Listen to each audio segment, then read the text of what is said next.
Okay, so quick update on the SIBO and histamine. I'm pretty confident that I've got the SIBO under control with the diet, and the app, the Marble app, shows that with my breath testing. So where you can see right at the start, where I've got the peaks, is where I was having a lot of symptoms, dysfunctional in the day, couldn't really do much. And this is about where I started carnivore. So you can see significant difference. This spike in the road here is where I did the celery juice, and it triggered a reaction of hydrogen production in my body. Symptoms came back temporarily, and so since then I've just been doing my best to work my way through the food and things that I'd bought while I was on FODMAP. Using up all my kefir, using up the coconuts, and mentally preparing for the next few months that I'm going to be spending on the carnivore diet. It definitely is a psychological process, and instead of just going from one day to the next, like today I'm eating, carnivore plus kefir plus coffee plus dark chocolate or whatever, and then go to the next day just strict meat. That doesn't work. That's kind of how I've done things most of my life, and it's not, I don't think it's sustainable. I think the process of actually thinking, okay, I've got 2 days worth of kefir there, I can probably stretch it out over 3 days, and just mentally preparing myself and exercising some discipline and some self-control.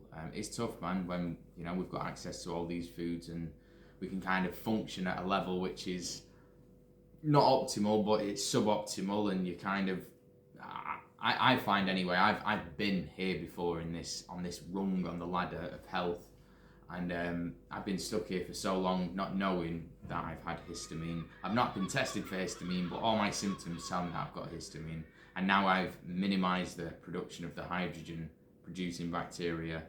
All that's left is my high histamine foods and my histamine symptoms, which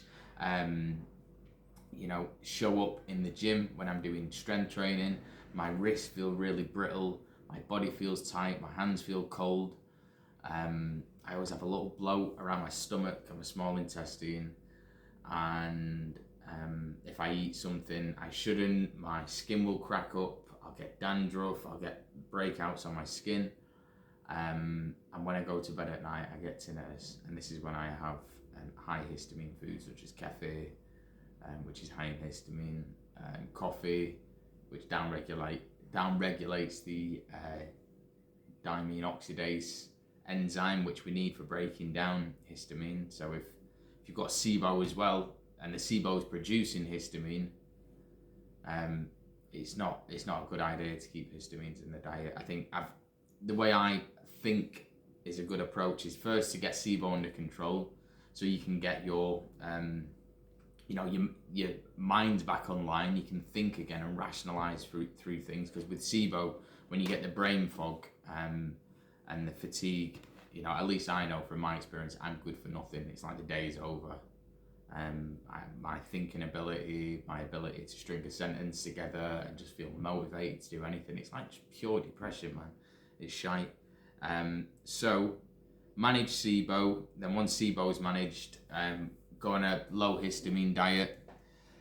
I'm just going straight to carnivore because it makes the most sense. It's the most nutrient dense food that we can eat on its own without irritating the gut, no fiber, and in order to make that sustainable, I think it's really important to enjoy the meat.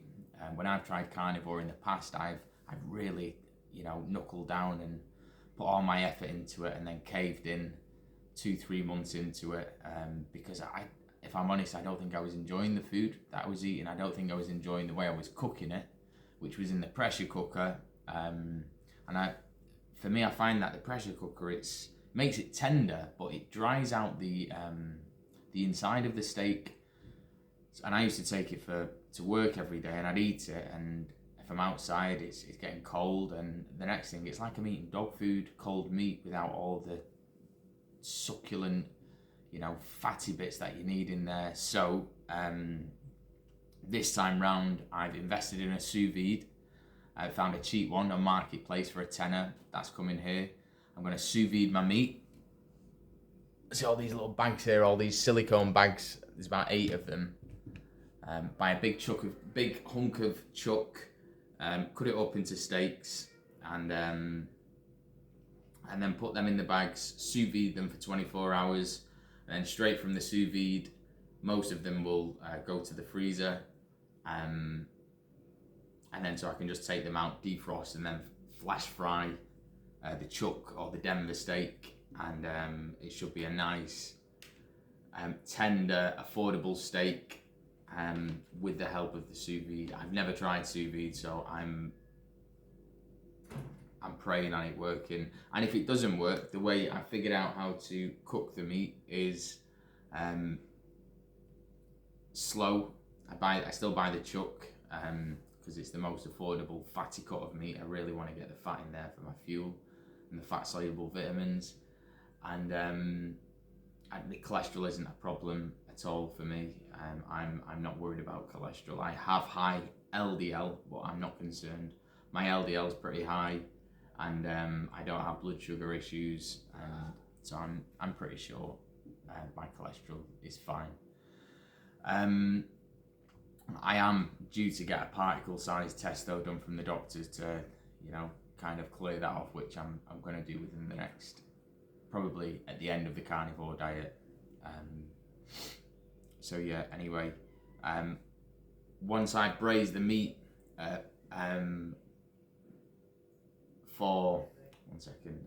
braise the meat for an hour on the slowest, either in the oven at 150 or on the hob on the lowest heat, and then take it out, pat it dry, and then flash fry it in the cast iron pan, and it gives it a nice crust. And then while I'm doing that, I can be scooping all the fat and putting it back onto the top of the braised meat, which makes all the difference.